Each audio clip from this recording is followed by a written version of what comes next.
Hello friends, welcome to my channel Joy Technicals and News.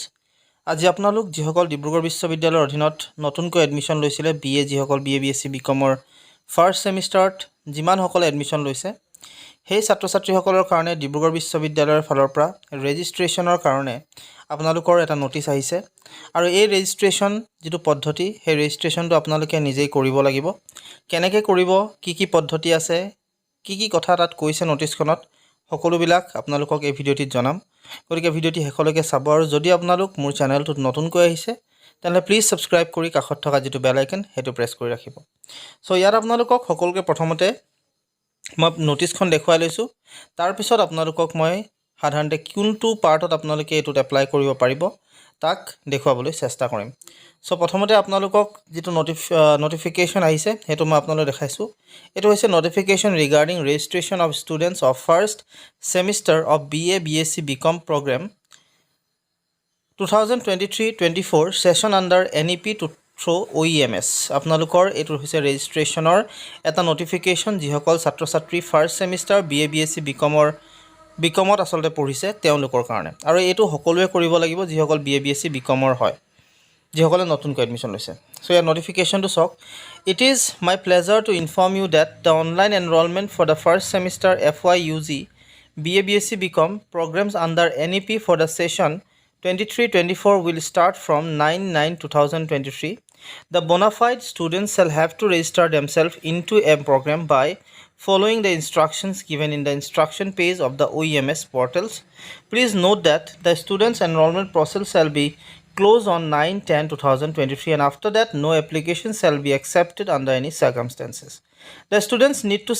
submit signed copy of the printout of self-declaration form to the concerned college. The students need not submit any print copy of the application form to the university. However, they have to keep a print copy of registration form together with the other receipts with them for future reference. In the above context, we would like to request you to instruct all the first semester FYUGP students of BA B.Sc B.Com programs of your college institute to go through the instructions very carefully before submitting the online application form for students' information.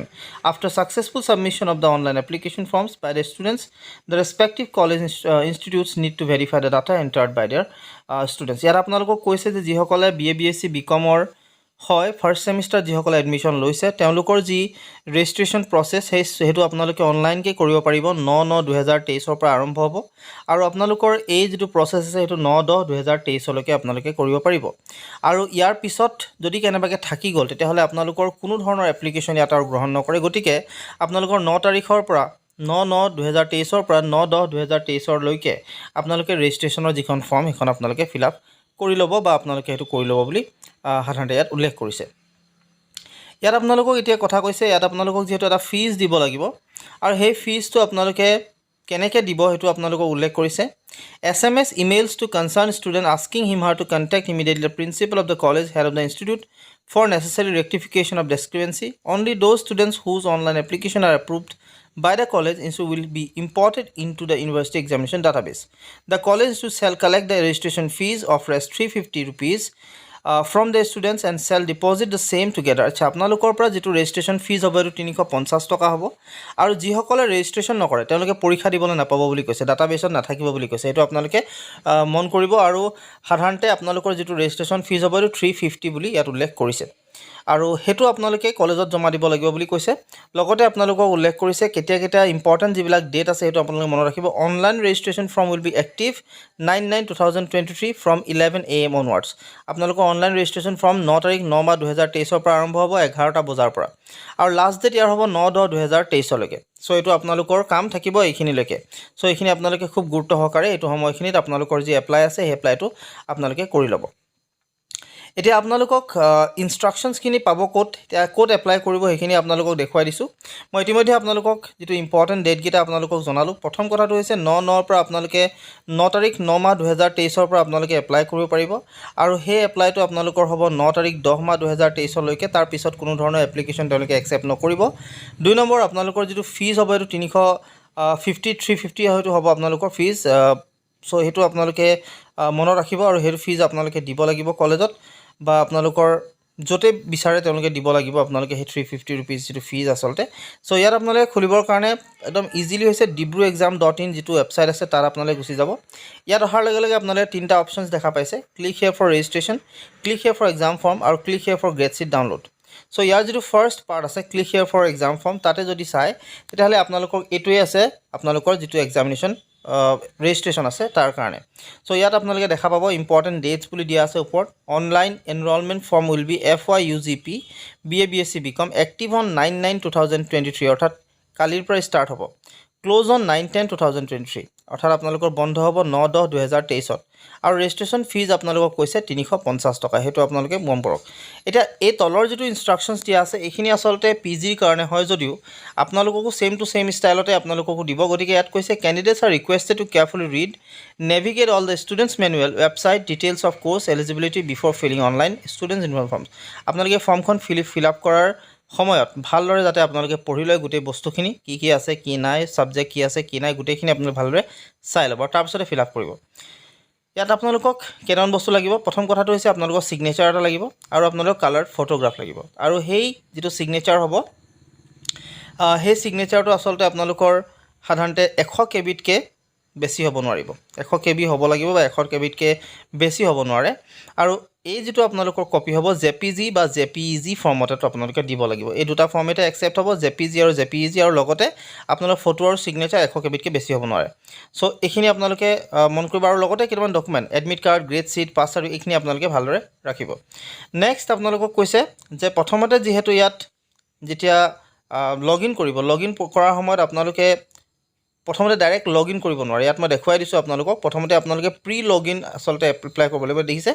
Login আৰু pre registration so প্ৰথমতে pre registration কৰিব pre registration কৰাৰ সময়ত first নেমটো আপোনালোকে দিব চাৰ্টিফিকেটৰ মতে দিব middle name দিব যদি আছে লাষ্ট নেম দিব তাৰপিছত মেইল এড্ৰেছটো আপোনালোকে দিব মনত ৰাখিব মেইল এড্ৰেছটো আপোনালোকৰ খুব প্ৰয়োজনীয় আৰু এইটো আচলতে আপোনালোকৰ যিমান দিন আপোনালোকে ডিগ্ৰী পঢ়িব গোটেই সময়খিনিত আপোনালোকৰ দৰকাৰ হ'ব গতিকে mail ID mobile number active mobile number দিব সদায় যেটো আপোনালোকে ৰিচাৰ্জ কৰে বা যেটো আপোনালোকৰ মেছেজ যায় সেইটো দিব আৰু পাছৱৰ্ডটো আপোনালোকে ইয়াত যেটো দিব সেইটো আপোনালোকে কৰবাত নহয় কৰবাত লিখি ৰাখিব যাতে ভৱিষ্যতে আপোনালোকক যেতিয়া দৰকাৰ হ'ব সেই পাছৱৰ্ডটো আপোনালোকক লাগিবই লাগিব সকলো সময়তে লাগিব কেৱল ৰেজিষ্ট্ৰেশ্যন কৰাৰ সময়তে দৰকাৰ নহয় আচলতে পিছতো আপোনালোকক এক্সামিনেশ্যনৰ ফৰ্ম ফিল আপ কৰাৰ সময়ত বা বিভিন্ন সময়ত আচলতে আপোনালোকক দৰকাৰ হ'ব সো পাছৱৰ্ডটো এটা বাৰ দিব আৰু ৰিএন্টাৰ আকৌ এবাৰ পাছৱৰ্ডটো ইয়াত ভৰাই দিব তাৰপৰ ৰেজিষ্টাৰ কৰি ল'ব ৰেজিষ্টাৰ কৰাৰ পিছত আপোনালোকে লগইনত আহিব লগইনত অহাৰ লগে লগে দেখিছে আপোনালোকে মোবাইল নাম্বাৰ ভৰাব লাগিব আৰু পাছৱৰ্ডটো আপোনালোকে যেটো পাছৱৰ্ড প্ৰি ৰেজিষ্ট্ৰেশ্যন কৰোঁতে দিছিলে সেই পাছৱৰ্ডটো ভৰাব আৰু তলত যেটো ক্যাপচা কোড আছে সেইটো ভৰাই লগইন কৰিব পাৰিব সো এইটো হৈছে আপোনালোকৰ প্ৰসেছটো এনেকৈ আপোনালোকে কৰিব পাৰে এতিয়া আপোনালোকক কৈছে যে since application email id mobile number will be used to send future notifications other information pertaining to the concerned program by the university they must provide accurate contact details মই আপোনালোকক ইতিমধ্যে কৈছো যে আপোনালোকে ভালদৰে বস্তুবিলাক দিব জি দিয়ে ইমেইল আইডি হওক বা ফোন নম্বৰে হওক হেতু আপোনালোকৰ খুব চলি থকা যিবিলাক ফোন নম্বৰ হেবিলাক আপোনালোকে দিব for the candidates who have migrated from এইখিনি দৰকাৰ নাই আপোনাৰ after reading above instruction to fill online student form the applicant has to click proceed button to display online students photo will use for future document আপোনালোকৰ ফটোবিলাক যেটো ভৱিষ্যতৰ কাৰণে আপোনালোকৰ দৰকাৰ হ'ব সো এটো কাৰণে ভালদৰে দিব after successful pre-registration form submission user will get SMS on their registered mobile number containing details of user ID and password and should be kept this SMS for future communication আপোনালোকৰ যেটা আসলতে ইয়াত pre-registration কৰিব তাছত মেছেজও আহি যাব বাৰু তথাপি আপোনালোকে পাছৱৰ্ড আৰু যেটো ফোন নম্বৰ দিছে এটো কৰবাত ভালদৰে লিখি ৰাখিব যাতে আপোনালোকৰ ভৱিষ্যতে দৰকাৰ হ'ব পাৰে আৰু এই যেটো আসলতে এপ্লাই হেতু আসলতে Mozilla Firefox আৰু Google Chromeতে খুলিব পাৰিব গতিকে হেখিনি আপোনালোকে এই দুটা ৱেবছাইটতে এই দুটা ব্ৰাউজাৰতে আপোনালোকে ইউজ কৰিব সো এইখিনি আছিল আজিৰ আপোনালোকৰ সকলো সবিশেষ আশা কৰিলো আপোনালোকে ভিডিওটো ভাল পালে যদি ভাল পালে তেনে প্লিজ লাইক শেয়াৰ সাবস্ক্ৰাইব কৰিব লগতে কাষত থকা যেটো বেল আইকন হেতু প্ৰেছ কৰিব আৰু যিমান পাৰে হিমান আপোনালোকৰ যিবিলাক লগৰ আছে সেই সকলক আপোনালোকে শেয়াৰ কৰক এই গুটেই কথাখিনি যেটো ৰেজিষ্ট্ৰেচন সকলোৰে বাবে দৰকাৰী B.A B.Sc B.Com first semester যিমান আছে নতুন সকলোৱে যাতে পাওক আৰু তেওঁলোকে খবৰটো পাওক কিমান টকা ফিজ হয় কেতিয়াৰ পৰা ষ্টাৰ্ট হ'ব কেতিয়া শেষ হ'ব কেনেকৈ কৰিব গুটেইখিনি আপোনালোকে যাতে গম পায় তাৰ কাৰণে আপোনালোকে শেয়াৰ কৰক সো আজিলৈ ইমানেই ধন্যবাদ